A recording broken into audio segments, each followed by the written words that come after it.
로스앤젤레스시 도로 상태가 심각한 수준에 머물고 있는 것으로 드러났습니다. 한인회는 도로 곳곳에 있는 파톨로 차량이 파손된 경우 보상을 받을 수 있는 방법을 안내하며 피해자들의 신고를 당부했습니다. 캘리포니아주의 중대형 소매업체들이 잇따라 폐업을 선언하고 있습니다. 소비자들의 구매 성향이 온라인 중심으로 바뀐 것이 원인으로 지목됐습니다. 재무장관이 국내 복지 혜택 수급자들의 해외 송금을 제한하는 방침을 꺼내들었습니다. 이에 빈곤층을 대상으로 자유를 침범하고 있다는 논란이 나오고 있습니다. 미니애폴리스에서 또다시 이민당국과 연루된 총격 사건이 발생했습니다. 트럼프 대통령은 집회가 진정세로 돌아서지 않을 경우 내란법을 발동할 것이라고 경고했습니다. 트럼프 행정부가 베네수엘라와 5억 달러 규모의 석유 계약을 체결했습니다. 백악관은 양국 모두의 이익이 될 것이라고 밝혔습니다.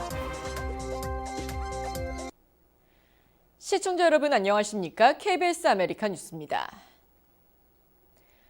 LA 전역에 기록적인 폭우가 내린 뒤 도로 곳곳에 파임 현상, 파톨로 인한 피해가 크게 늘어났습니다. 차량 파손 시 보상 청구가 가능한데 한인들의 경우 방법을 몰라 고스란히 피해를 입는 경우가 많습니다. 윤범수 기자가 보도합니다. 기록적인 겨울 폭우. LA에서는 지난해 10월부터 이달 초까지 평년 강수량의 2배에 달하는 14인치 이상의 비가 내렸습니다.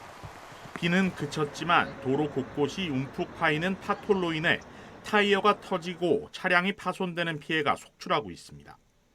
LA시 도로정비국에 따르면 크리스마스 이후 지금까지 파톨로 인한 신고는 4,187건에 달하고 있습니다. 실제 수리가 이뤄진 파톨은 신고 건수보다 많은 4,239개입니다. 파톨은 균열된 도로 사이에 빗물이 침투해 아스팔트 아래 토양을 약화시키고 그 위로 지나가는 차들의 하중이 더해지면서 발생합니다. 시 당국은 신고가 접수될 경우 24시간 내 보수를 원칙으로 하고 있지만 워낙 많은 지역에 다발적으로 발생해 빠른 대응이 어려운 상황입니다. 그마저도 15개 LA시 지역구 가운데 한인타운이 포함된 10지구는 파톨 피해 신고 접수가 가장 낮은 지역으로 분류돼 있습니다. 제때 신고 접수가 이뤄지지 않으면서 보수 작업 역시 상대적으로 더 느린 상황입니다. 이 라브레 쪽으로 가면 윌셔길이 굉장히 좋아요, 상태가. 근데 윌턴을 좀 넘어오면은 상당히 안 좋아요, 이게. 저희가 매일 출퇴근할 때 윌턴, 그러니까 다운타운을 가거든요, 제가. 그래서 every day I experience it. 그 게임 같아요. 이거 파톨 피하는데 정신 없어요. 예, 그래서 앞으로 우리가 일단은 목소리를 내고 계속해서 신고를 하고. LA 한인회와 시 공공사업위원회, 10지구 LA 시의원 사무실 측은 한인들의 적극적인 신고 참여를 독려하고 있습니다. 적법한 절차를 밟아 6개월 안에 신고가 이뤄지면 수백 달러에서 수천 달러의 실비 보상도 가능합니다. 윌셔길에 또는 올림픽길에 파톨이 있는데 그게 신고가 안 됐다. 그러면 시 입장에서는 알 수 있는 방법은 저희 크루가 가던 길에 발견하든지 하지 않는 한 알 수 있는 방법이 없습니다. 그렇기 때문에 LA시는 현재 한국어를 포함해 여러 언어로 311 서비스를 운영하고 있습니다. 한인회 측은 피해를 입은 한인들을 위해 피해 청구 대행 업무도 지원하겠다고 밝혔습니다. KBS 뉴스 윤범수입니다. 캘리포니아주의 중대형 소매업체들이 연이어 폐업을 선언하고 있습니다. 백화점은 물론 개인 유통업체와 서점들도 점차 자취를 감추고 있는데 소비자들의 구매 성향이 온라인 중심으로 바뀐 것이 가장 큰 원인으로 분석됩니다. 이유수 기자가 취재했습니다. 캘리포니아주에서 폐업을 선택하는 기업들이 증가세를 보이고 있습니다. 메이시스 백화점은 캘리포니아주 매장 2곳을 영구적으로 폐쇄한다고 발표했고 sak스 피프스 애비뉴와 니만 마커스 백화점을 소유한 sak스 글로벌은 합병 1년 만에 파산 보호를 신청했습니다. 비디오 게임 유통업체 게임스탑은 캘리포니아주 50개 매장을 포함 전국에서 400여 곳에 가까운 매장을 폐점한다고 발표하며 문을 닫는 매장은 앞으로 더 늘어날 것이라고 예고했습니다. 이처럼 주요 소매업체들이 경쟁적으로 문을 닫고 있는 것은 팬데믹 이후 상승한 건물 임대료와 높아진 인건비, 가파르게 오른 물류비에 따른 것으로 분석됩니다. 오프라인 매장을 운영하는 것보다 온라인 중심으로 업종을 재편하는 것이 수익을 보다 많이 남길 수 있는 구조로 변한 겁니다. 로스앤젤레스 한인타운 역시 폐업을 선택하는 매장이 점차 늘고 있습니다. 한인타운에서 13년간 서점을 운영해온 알라딘은 이달 말까지만 매장을 운영할 방침이라며 재고서적을 대상으로 반값 할인 행사를 진행하고 있습니다. 매장을 찾은 한인들은 추억이 사라지는 것 같다며 폐업을 아쉬워했습니다.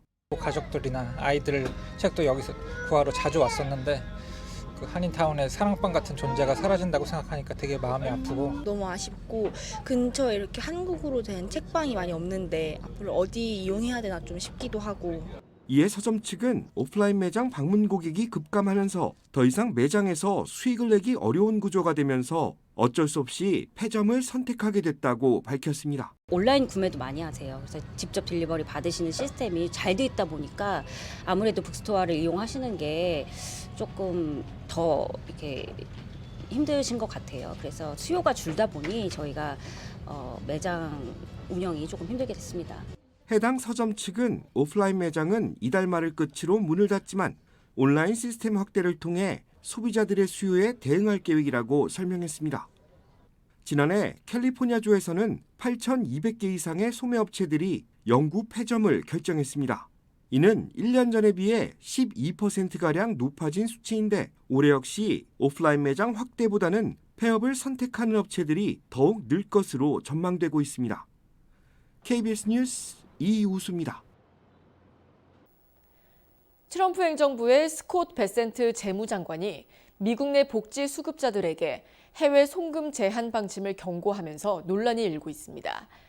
재무부가 발표한 이번 조치는 복지 혜택을 받는 개인이 해외로 돈을 송금할 경우 이를 제한하겠다는 내용으로 빈곤층과 일반 국민의 재정 자유를 둘러싼 논쟁을 촉발하고 있습니다. KBTV 김은지 기자입니다.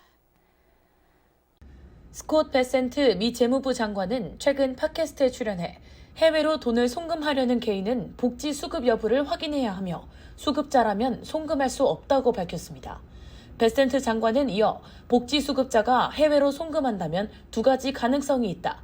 하나는 자신의 가족에게 충분한 도움을 받으면서 불필요한 지원금을 사용하는 경우, 다른 하나는 불법적으로 돈을 획득한 경우라고 설명했습니다. 그는 미네소타에서 발생한 복지 사기 사건을 언급하며 미국은 난민을 지원하지만 테러 조직이나 해외 도시를 지원할 의도는 없다라고 강조했습니다. 이번 조치는 연방 차원에서 빈곤층 개인의 사적 임금과 재정을 통제하는 성격이 강합니다. 즉, 스냅카드와 같이 복지 혜택이 직접 연결된 자금은 이동이나 송금이 제한되어 있으나 일반 임금에서 발생한 여유 자금까지 포함해 통제하겠다는 입장입니다. 재무부는 수급자가 국내 생활에 필요한 자금 이상의 잉여 자금을 보유해서는 안 된다는 기준을 내세웠습니다. 이 같은 발언에 대해 경제 전문가와 시민들은 즉각 우려를 표했습니다. 경제 전문 매체 더 벌워크의 캐서린 램페르트, 이제 미국에서 자본 통제를 시행하는 것인가라며 비판했고, 원캐트의 마르시 존스 기자는 익명 암호화폐 지갑을 통한 송금은 가능하다면서 트럼프 행정부 2기 동안 암호화폐 규제가 완화된 점을 지적했습니다. 또 국제마약 조직이 암호화폐를 활용하는 사례도 함께 언급했습니다. 일각에서는 이번 조치가 빈곤층만을 대상으로 한 권위주의적 통제라는 비판도 제기됩니다. 한 네티즌은 일부는 이건 사기 방지가 아니라 감시다. 먼저 혐오 대상에게 테스트하고 이를 정상화한 뒤 모든 사람에게 확대되는 시기라고 주장했습니다. 또 다른 일각에서는 기업 지원금 수혜자에게도 동일하게 적용되냐라는 질문을 던지며 형평성 문제를 지적했습니다. 한편 팀 월츠 미네소타 주지사 재임 중 발생한 복지 사기 사건도 이번 논란과 맞물리며 주목을 받고 있습니다. 데이케어 센터 등 사회복지 시스템을 대상으로 한 일련의 사기 사건이 있었음에도 연방 차원에서는 빈곤층 통제에 초점을 맞춘다는 비판이 나오고 있습니다. 전문가들은 이번 정책이 실제 복지 사기를 방지하기보다는 미국 내 저소득층에 대한 재정 통제와 감시를 강화하는 성격이 강하다고 평가하며 향후 정책 집행 과정에서 인권과 공평성 문제를 둘러싼 논란이 지속될 것으로 보고 있습니다. KBTV 뉴스 김은지입니다. 소고기 가격이 지난해와 비교해 10% 이상 급등한 것으로 나타났습니다. 연방노동통계국의 소비자 물가지수 CPI에 따르면 지난해 12월 기준 소고기와 송아지 고기 가격이 1년 전과 비교해 16.4% 급등했습니다. 스테이크 가격은 전년 동월 대비 17.8%, 햄버거 패티는 1년 전보다 15.5% 상승했습니다. 쇠고기 로스트 가격은 17.5% 높아졌습니다. 전문가들은 쇠고기 가격 급등 원인으로 최근 몇 년간 가뭄이 주요 목축 지역을 강타해 소 개체수 감소와 사료비, 인건비 상승 등으로 공급 부족을 꼽고 있습니다. 전문가들은 송아지를 키워 도축하기까지 최소 2년 이상이 걸리기 때문에 한동안 공급 부족이 지속될 것으로 보고 있습니다. 미니애폴리스에서 이민 단속 요원의 총격에 30대 여성이 숨진 지 일주일 만에 또 다른 총격 사건이 발생했습니다.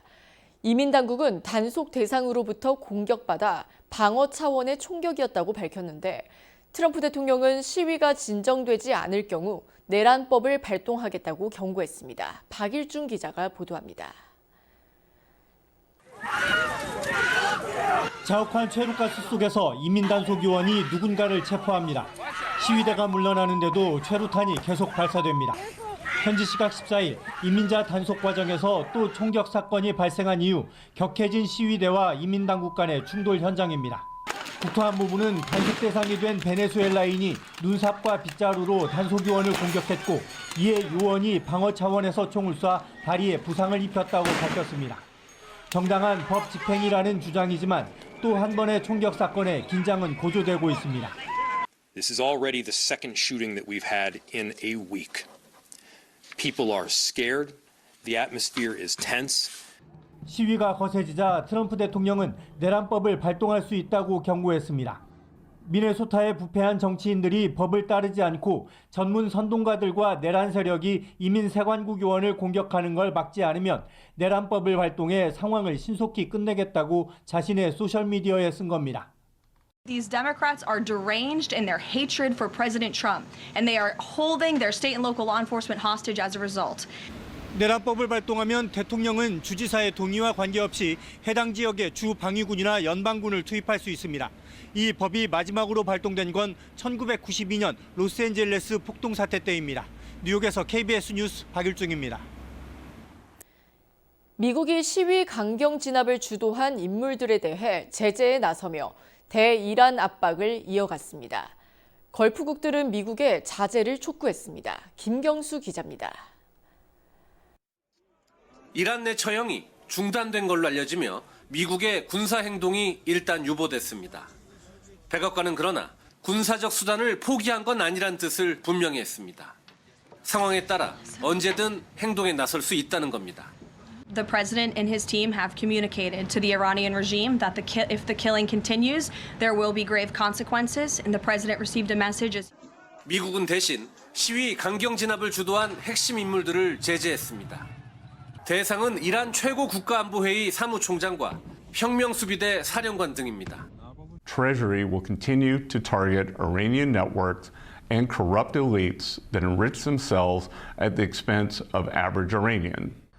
이와 함께 비밀 금융망에 관여한 개인과 기관도 추가 제재 대상으로 지정했는데 석유 판매 수익의 해외 세탁 통로를 차단하려는 조치로 해석됩니다. 군사적 긴장감도 여전합니다. 미군 항공모함 에이브라햄 링컨호 전단이 중동을 향하고 있는 것으로 전해졌습니다. 이런 가운데 사우디아라비아와 카타르, 오만 등 걸프 3국은 이란이 선의를 보일 기회를 달라며 트럼프 대통령 설득에 나섰습니다. 걸프국들은 영내에 심각한 불안정을 초래할 수 있는 이란 공격을 극히 우려하고 있습니다. 워싱턴에서 KBS 뉴스 김경수입니다. 트럼프 행정부가 베네수엘라와 첫 석유 계약을 체결했습니다. 계약 규모는 5억 달러라고 밝혔습니다. 테일러 로저스 백악관 대변인은 트럼프 대통령은 마약 밀매업자 니콜라스 마두로 전 대통령을 체포한 후 베네수엘라와 석유 거래를 성사하기 위해 노력했다며 어제 첫 거래를 성사시켰고 양국 국민 모두에게 이익이 될 것이라고 밝혔습니다. 또한 트럼프 대통령은 석유 기업들과 의견을 주고받고 있다며 베네수엘라 석유 인프라 복원을 위해 대규모 투자가 준비되고 있다고 덧붙였습니다. 로스앤젤레스시 소방관 노조가 소방 예산 확충을 위해 0.5% 판매세 인상을 골자로 한 주민 발의안을 오는 11월 선거에 상정하기 위해 본격적인 서명 운동에 나섰습니다. 로스앤젤레스시 소방관 노조는 발의안 상정을 위해 최소 15만 4천 명의 유효 서명이 필요하다며 지지를 호소했습니다. 노조 측은 판매세 인상으로 재원이 확보되면 신규 소방관과 민간 인력 채용, 소방차 구급차 등 장비 교체, 신규 소방서 건설과 노후 시설 보수에 사용될 것이라고 설명했습니다. 현재 로스앤젤레스시 판매세율은 9.75%로 발의안이 통과되면 10.25%로 올라갑니다. 노조 측은 판매세율이 높아져도 버뱅크 10.5%, 컬버시티 10.75% 등 인근 일부 도시보다 낮다는 주장입니다. 한편 하워드 하비스 납세자 협회는 이미 높은 판매세가 저소득층에 부담을 준다며 강하게 반대했습니다. 캐런 베스 LA 시장은 소방관 노조의 판매세율 인상 서명 운동에 대해 공식 지지 입장은 밝히지 않았습니다. 평생 게임과 인연이 없던 81세 할머니가 마인크래프트 유튜버로 나서 게임으로 손자의 암 치료비를 마련해 화제가 되고 있습니다. 애리조나주에 거주하는 81세 수 자코는 지난해 10월 게임용 유튜브 채널을 개설했습니다. 81세 할머니가 마인크래프트를 시작한 계기는 17세 손자 잭 셀프 때문이었습니다. 잭은 2024년 여름 희귀성 육종암 진단을 받고 고강도 항암 치료를 받아야 했습니다. 치료 과정에서 막대한 비용이 발생했습니다. 수자코는 게임과 거리가 멀었지만 게임을 좋아하는 손주들에게 처음 마인크래프트 게임을 배웠고 점차 재미를 붙여 유튜브 채널을 개시했습니다. 백발의 할머니가 게임을 하는 모습에 반응은 폭발적이었습니다. 할머니는 영상마다 수익금은 손자인 잭의 치료비로 사용된다고 명시했습니다. 첫 번째 영상은 60만 뷰를 돌파했고 시청자들의 후원금은 3만 5천 달러가 모였습니다. 최근 잭은 암 완치 소식을 알리며 할머니의 사랑과 노력 덕분이라고 감사를 표했습니다. 할머니는 다른 노인들도 유튜브에 도전해보면 좋겠다며 응원의 메시지를 남겼습니다. 코스트코 연회비 65달러를 단순히 손익분기점 수준이 아닌 그 이상으로 만회할 수 있는 품목들이 무엇인지 보여주는 분석 결과가 나왔습니다. 비즈니스 인사이더는 최근 어떤 품목이 멤버십의 가치를 만들어내는지 수치로 분석해 발표했습니다. 코스트코 가격을 월마트, 타겟, 아마존 등 일반 소매점과 비교하고 2인 가구의 연간 소비량을 가정해 회수율 점수를 산출했습니다. 회원 입장에서 가장 큰 혜택을 누릴 수 있는 품목은 반려동물 사료로 분석됐습니다. 예를 들어 일반 소매점 가격 111달러 수준인 블루버팔로 반려견 사료는 코스트코에서 65달러로 한 번 살 때마다 약 46달러가 절약됩니다. 육아용품도 회수 속도가 빠른 것으로 나타났습니다. 허기스 기저귀는 코스트코 50달러, 일반 소매점 70달러로 비교돼 구매당 20달러의 차이가 났습니다. 단 4번 미만의 구매로 연회비를 상쇄할 수 있는 수준입니다.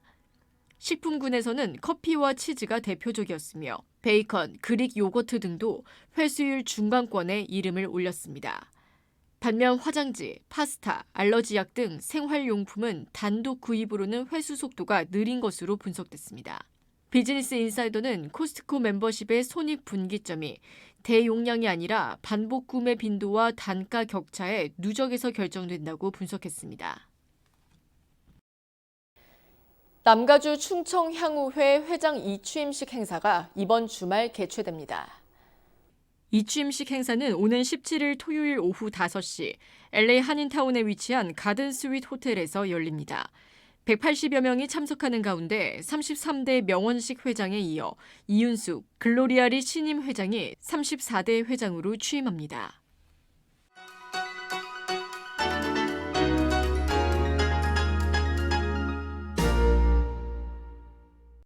주식시장은 3일 만에 반등세로 돌아섰습니다. 이틀간 낙폭의 최대 96%까지 복구하는 전형적인 V자 모양의 회복세가 개장 초 가동됐지만 유지는 되지 못했는데요. 막판에 차익 실현이 몰리며 상승분의 절반을 반납했습니다. 예상치를 밑돈 신규 실업수당 청구 건수가 한 주 만에 감소세로 돌아선 가운데 역대급 어닝 서프라이즈를 기록하며 사상 최고치를 경신한 타이완 세미는 매수 심리에 불을 붙이며 3대 지수를 나란히 랠리 모드로 이끌었습니다. 여기에 실적 발표 후 강세를 보인 골드만삭스와 몰간 스탠리까지 가세하며 금융주들은 4일 만에 반등세로 돌아섰습니다. 나만 빼고 장이 오를 것을 조바심 내는 심리는 기술주와 금융주에 집중된 패닉 바잉으로 이어졌는데요. 하지만 일부 연준 인사들의 매파적 발언과 함께 1월 금리 동결이 기정사실화된 상황에서도 흔들리지 않던 투자 심리는 후반에 급증한 차익 실현과 함께 빠르게 가라앉았습니다. 그럼에도 어제 6주 최고치로 치솟았던 공포지수는 5.97% 떨어진 상태로 마감했습니다. 다만 어제까지 3대 지수 모두 이번 주를 하락한 주로 마무리하던 흐름이 한때 완전히 뒤집혔다가 막판에 다시 재차 뒤집히며 오히려 긴장감을 키웠습니다. 지금까지 김재한이었습니다.